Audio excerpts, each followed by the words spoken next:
Good afternoon, everybody. I'm Rich Medalino. I'm the Chief Administrative Officer for the Montgomery County government. It's a pleasure to be with you. I'm going to be doing the media briefing today as County Executive Elrich is on a foreign mission. He is in Taipei, Taiwan right now to attend the Smart City Summit and Expo. He is joined by Maryland Secretary of State and Montgomery County resident Susan Lee, as well as Council Member Andrew Friedson. They are both attending this event, which is the largest smart city trade show in Asia, which features, believe it or not, 170,000 visitors and more than 500 matchmaking sessions. Of course, these trips give us an opportunity to both learn about what other communities are doing around the world to improve technology and efficiency and for their lives of their residents, businesses, and visitors, as well as to meet with leaders of foreign companies and foreign universities who are looking to do business in the United States. We've been trying very hard to recruit foreign businesses to consider Montgomery County as their destination for their U.S. operations. But we often have to do that by traveling abroad. We are also aggressively traveling domestically in partnership with our economic development unit, the Montgomery County Economic Development Corporation. We will also be attending very large international biohealth events in Boston and San Diego. So, a few weeks ago, we closed our Technology Innovation Fund and Founders Fund. The $7 million Technology Innovation Fund will provide grants up to $200,000 to small businesses trying to develop proprietary technology with high growth potential. The $3 million Founders Fund grants up to $100,000 to early and growth stage entrepreneurs from historically underrepresented communities. 144 different companies applied for commercialization grants, and those decisions will be coming out shortly. Of course, we use this money to help grow our tax base and to provide opportunity to county residents who are looking to expand their businesses. So, as you all know, our big news organizationally was last Friday, the county executive released his recommended operating budget for FY26. The budget that will begin on July 1st of 2025 and run through June 30th of 2026. This is a challenging year to submit the budget, not because revenues haven't continued to perform strongly. They have. It's because this year, unlike in prior years, we really don't know what the state is going to do. And of course, the federal government remains a huge question mark. So right now, we are waiting for the General Assembly session to conclude. It is scheduled to end on April 7th. The proposals the governor put forward at the beginning of the session to both raise revenues for the state and for local governments, as well as to shift some responsibilities to local governments, has yet to be taken up by the General Assembly. So we still don't know what is going to happen as a result of those measures. So the county executive's budget that he submitted and presented to the county council reflects the current state law. So his approach to the Montgomery County Public Schools, which the superintendent asked for a $296 million increase. We are taking into consideration the growth in state aid. He had forecasted $11 million, where in fact the governor's budget includes $66 million. So we deducted that from his total request and are providing $250 million more. That would provide a range of additional opportunities for the school system, from actually meeting its contractual obligations to its staff, all of the teachers, librarians, para-educators, bus drivers, all the different people that work for the school system and the contracts that they have, as well as to meet the demands of growing schools, our community schools, as well as expanding special education services. This would mean more special ed students, more para-educators across the board. It would help every student across our school system, not just those benefiting and qualifying for special education services. So this is an exciting proposal, and one that the school board and the superintendent would remind actually help fund our legal obligations to provide special education services. So the county executive was proud to be able to put this funding, which would be the single largest ever increase for the Montgomery County Public Schools, and his budget, as well as to meet all of our contractual services or contractual arrangements with our three employee groups, the Fraternal Order of Police, the International Association of Firefighters, and the Municipal County Government Employees Organization, McGeo, and the contracts that we have with them. So all of that is before the county council. Of course, in order to make it all work, the county executive did propose a 3.5 cent increase in our property tax, not percent. That would, the quick way to do the math is it's a $35 increase for every $100,000 in value for our property taxpayers. So if you have a $500,000 house, that would be $275 an increase. The county executive is also proposing an increase in our general property tax credit, which of course in Montgomery County, we would call a property tax credit the income tax offset credit, even though that goes on your property tax, but it's the general credit that all owner-occupied housing in the county receives. He's proposing increasing that from $692 to $860. That would have the impact for of offsetting the increase in the property tax bill for all residences valued at $495,000 and below. In fact, if you're much below that, you would wind up actually having a reduced bill. So he recognizes that property assessments are going up, but in the end, that would offset the increase for the rate that he's proposing, and it would provide relief to everybody, no matter what the value of the home. Everyone who's in an owner-occupied residence gets the property tax credit. You can see it labeled that on your bill. Important things to note: the public hearing for the county executive's proposal before the council, those hearings will occur on April 7th and April 8th. Those are the two general public hearings for everyone to come forward and talk about. If you like something in the budget, if you don't like something in the budget, if you're for this additional education spending, if you're against the property tax increase, this is your chance. In the afternoon and evenings of April 7th and 8th to sign up. You can go to the county website, go under county council, and you can sign up to testify and share your thoughts. The county executive doesn't know, quite frankly. It was very clear to everybody during his press conference last week on the budget as to whether or not the council will need to move forward with this property tax increase. This is the only way to make everything balance and for us to continue to have $800 million in reserve, 10% above our legal mandate. But we're also trying to figure out what happens with the General Assembly session and the negotiations between the legislature and the governor.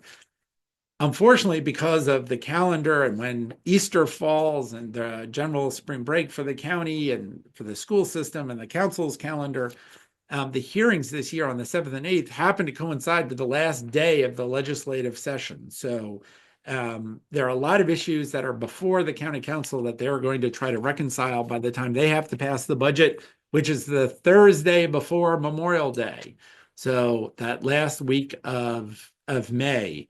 So this is the opportunity. If the county executive did not propose a revenue increase, then it would be foreclosed upon for the county council to actually have a public hearing. So while he firmly believes in this and believes in this commitment to the school system, in making this historic commitment, and trying to get the school system back to where on a per pupil basis adjusted for inflation, we were in 2010. We adjusted for inflation are still not spending per pupil what we were spending as a school system in 2010. But because of the Great Recession and inflation, we've lost that spending power. He's trying to get us back to where we were and to meet all of these the legal commitments to the children of our school system. In addition, this budget puts money into public safety. With our contract with the FOP, we would be able to offer police officers starting salaries of $70,000, trying to recruit the best police officers, investing in new technology, adding, we just launched our 4th drone program covering Bethesda. So we're in downtown Silver Spring, Wheaton, Bethesda, Gaithersburg. We would add one in Germantown, new forensics data for our police, new equipment and services in our fire department, closing some of our perpetual funding gaps in the fire department. Record funding for affordable housing, with $75 million alone going to the construction of new affordable housing. So on a variety of fronts, this budget meets the needs of our community, our public schools, public safety, public health. The county executive has proposed keeping funding going for some of our homeless prevention and services programs, as well as other initiatives in the Department of Health and Human Services, our largest county department. Where the federal government has been backsliding on some of our commitments, he's stepping up and making sure that we need to continue some of the funding that are critical to keeping our community safe, healthy, and prosperous. So with that on the budget, I'm going to pause and see if anyone has a question about the budget and fiscal issues before we move on to some other issues. If you can raise your hand. All right. I don't see any hands up from reporters right now, so I will just keep going on. And of course, that's not your only chance when we get to the end. Feel free to ask me those questions. I do want to point out that there is a chance for Councilmember Jawando, who's the chair of the Education and Culture Committee. He's been having forums, as is the tradition for the chair of that committee, with the superintendent of the school system, as well as the president of Montgomery College. The next one will be on Tuesday, April 1st at Rockville High School. They had one Monday night at Springbrook High School and one last week that was virtual. Tonight, the county council, with a whole bunch of partners, including the county executive, will be having a webinar on supporting displaced federal workers. Tonight's forum will feature Maryland Attorney General Anthony Brown. He will be discussing worker rights and the legal challenges that he is helping to lead nationwide to the Trump administration's illegal firings of federal employees. So here's a chance to learn from the Attorney General and hear a little bit about what's going on. Again, this information is available on the county's website under the county council. So feel free to sign up and participate in this webinar. There are lots of exciting things happening across the region. I know Frederick County is having a in-person job fair that features lots of employers from around the state of Maryland. Montgomery College is having one aimed at the life sciences coming up. So event after event, trying to inform the public about what's happening, what we're doing to try to stand up to these illegal actions by this administration, as well as opportunities that people may, who are looking for jobs, federal employees, former federal employees, other people are just interested in jobs. There are these opportunities happening all over. You can find out more from our website, from the county, from the governor's website, from a variety of our local elected officials, our congressional delegation. It's all out there, and you can find on our resource page you can find all the links to those different events. So you may not know, I spend a lot of time annoying all my colleagues talking about the regional drought. Believe it or not, 27% of our county is in a severe drought right now. All of our county is in a moderate drought. So what a perfect time to talk about World Water Day celebration. Our first ever World Water Day celebration will be occurring this Saturday. It will be occurring in the Wheaton Regional Park from 11 to 3. Guided nature walks, exhibits about the environment, a piñata exhibit for family fun, Youth Trout Fishing Day, where you can find out more about how to fish. The Maryland Department of Natural Resources Mobile First Catch Fishing Center will provide actual fishing gear to borrow and lessons. There'll also be youth fishing events at Martin Luther King Jr. Recreational Park in Silver Spring and the Northwest Branch Steam Valley Park in Ashton.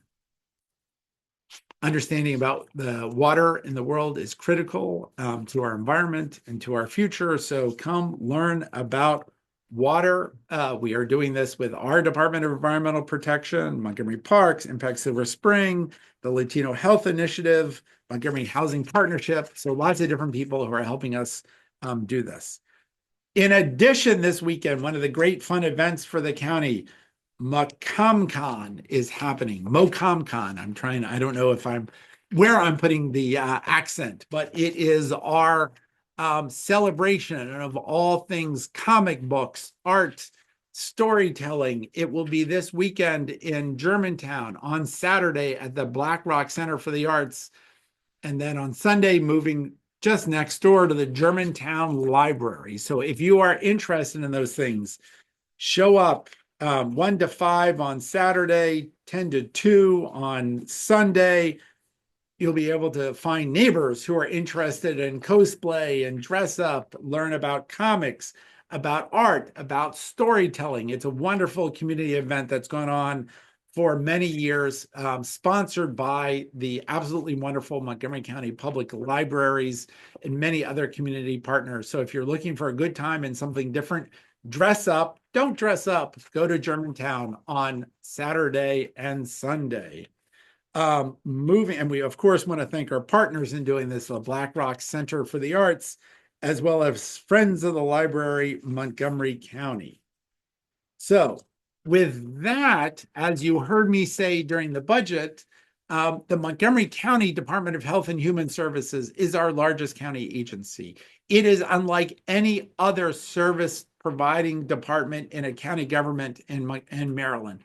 Why? Because we are the only county in Maryland that operates a Department of Health and Human Services and has for several decades, which has allowed us to take over leadership and accountability for providing these sorts of services to Maryland, to Montgomery County residents, to businesses, to visitors. But it allows us to actually deal with all of our needs and through local decision-making and local funding and local rules.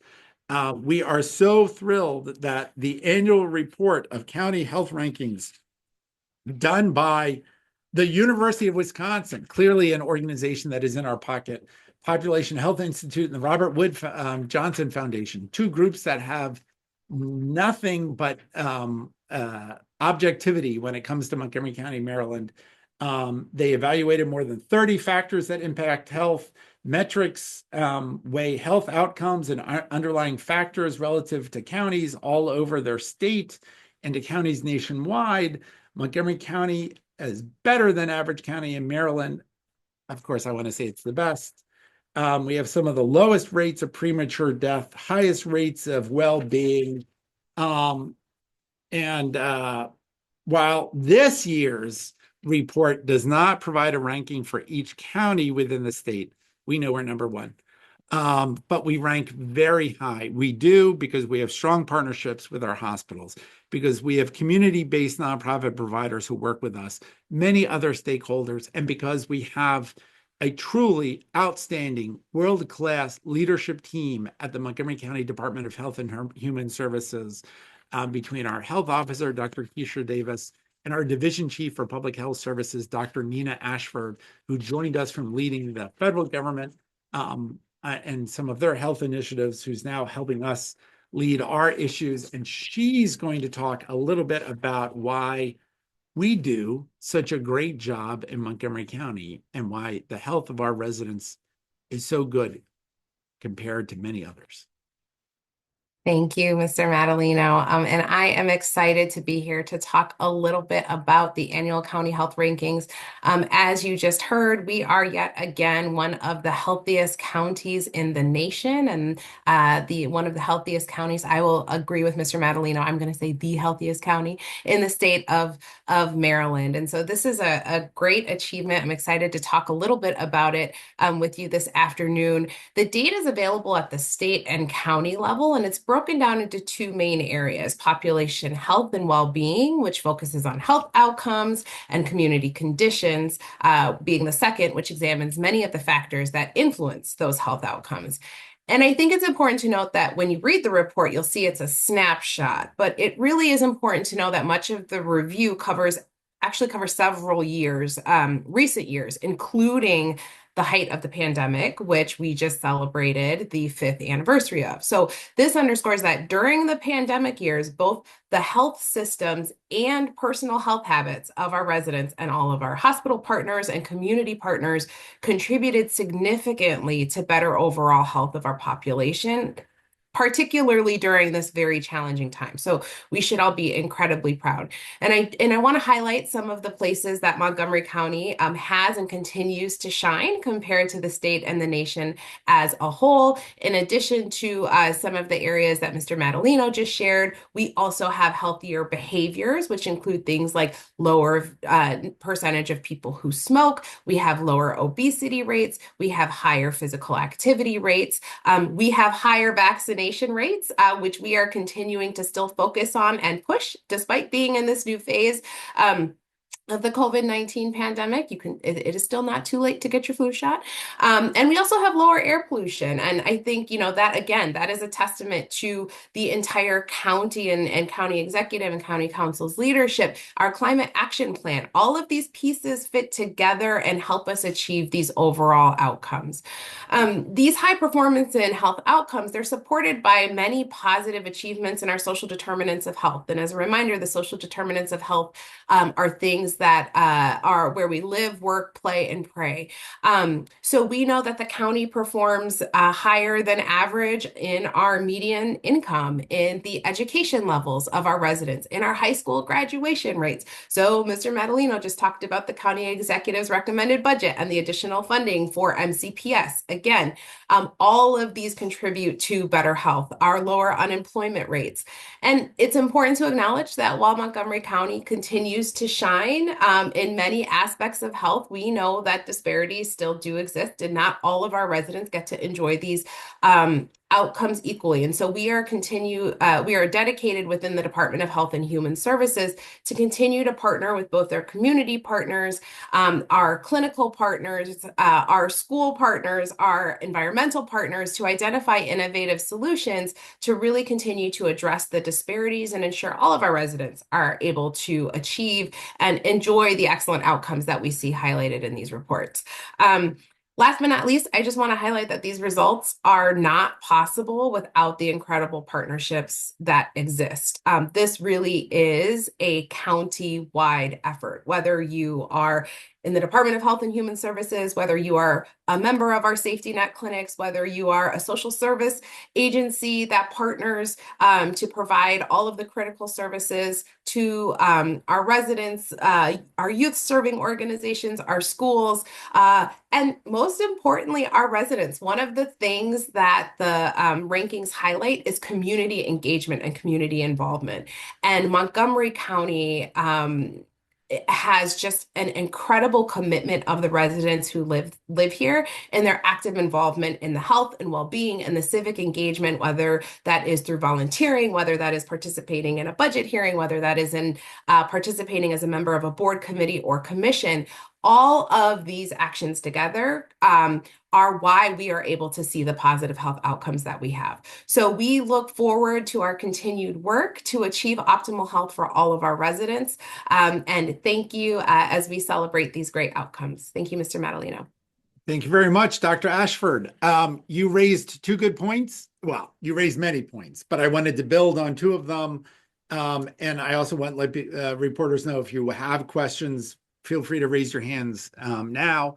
I wanted to use this as a way to remind people that as part of the county executive's budget plan, we continue to have free access to our rec centers. So if you want to join a gym, you can actually go to a county rec center free of charge as a county resident and use all those facilities there. It covers everything but our aquatic facilities where there's still a nominal fee to join one of our county pools.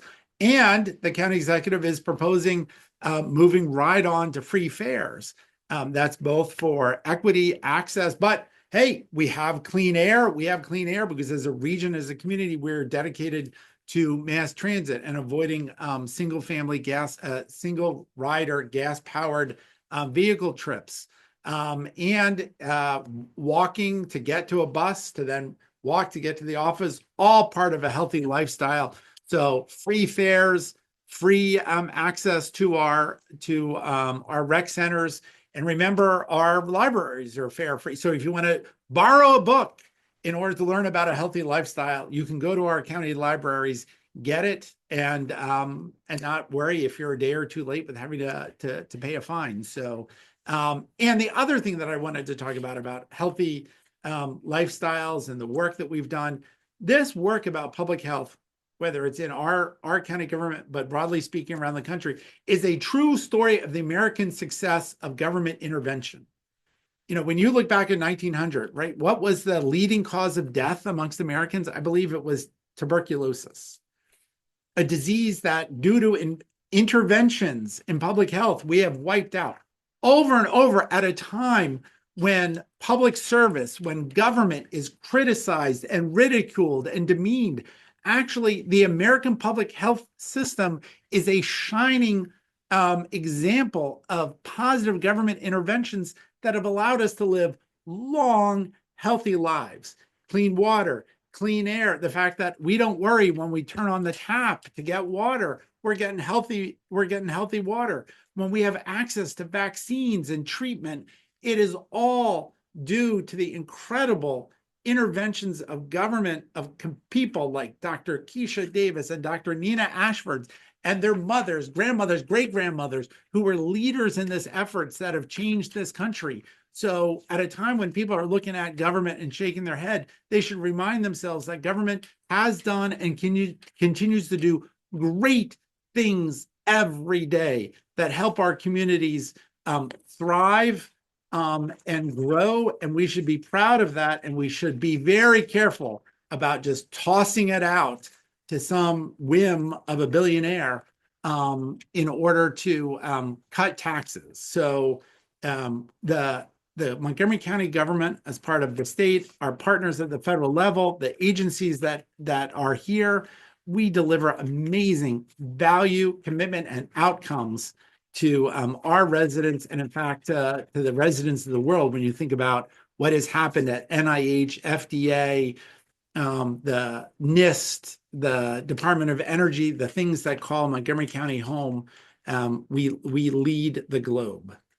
So, and in fact, on that front, next week when the county executive is back on his media briefing, he's going to be joined by Dr. Francis Collins, true hero to the American people, the former head of the National Institutes of Health. It's going to talk a little bit about speaking about public health and the importance of investment, and especially in the National Institutes of Health, and why our community and the people of this country should be very concerned about what is happening and what they need to do in order to protect these investments, because it is about literally, it is about our lives and the medicine, the interventions, the healthcare that we receive.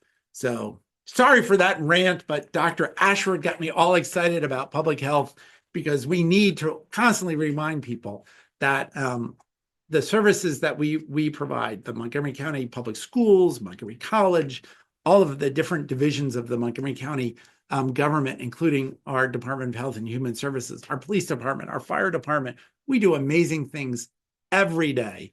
And we do amazing things to help people on what is often their worst day, when someone is having a heart attack, when someone is having a family crisis, when someone is having to pay a very large bill to have their house renovated, when someone is feeling they've been ripped off, and they're turning to the county for help in consumer protection, for a range of things. We do amazing things at great value for our taxpayers.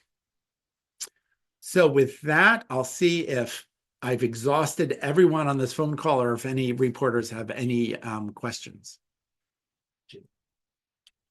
Ginny, I'm supposed to, much like I think, oh my God, I even chased Ginny Bixby away. Oh, Ginny, you have a question? I was worried. I mean, it's like, yes, I had my hand raised. It's like a press conference. What would happen? Okay, go ahead, Ginny. It goes right in line with your praise of how important it is to have the government in our public health. Although I don't know if you can answer this question for me. Dr. Ashford or Dr. Davis might be able to. I was wondering, I know a couple weeks ago there were some updates on our flu rates were really high. Do we have an update on that? Yes, so we are starting to see a slight decline in our flu rates, but we are still encouraging folks to practice good prevention and hygiene. If you're sick, stay home, hand washing. As I said, it's still not too late to get a flu shot, even though it feels beautiful outside. So still practicing those core public health prevention strategies to stay safe. Thank you. Good to hear. All right. Anyone else with a question? Do you want to point out Washington Capitals first place in the NHL right there? Talk about good health. That helps the health of the community. So, all right. Well, thank you, everybody. Remember, we will remember tonight's forum webinar featuring Attorney General Anthony Brown. Look for more news about upcoming events to help the community, especially federal employees, displaced federal contractors with different opportunities. And of course, next week's media briefing, you want to sign up now to make sure you hear Dr. Francis Collins. Thank you all very much. Thank you, Dr. Ashford. And everyone have a absolutely beautiful look at that weather Wednesday afternoon, even if we are in a severe drought.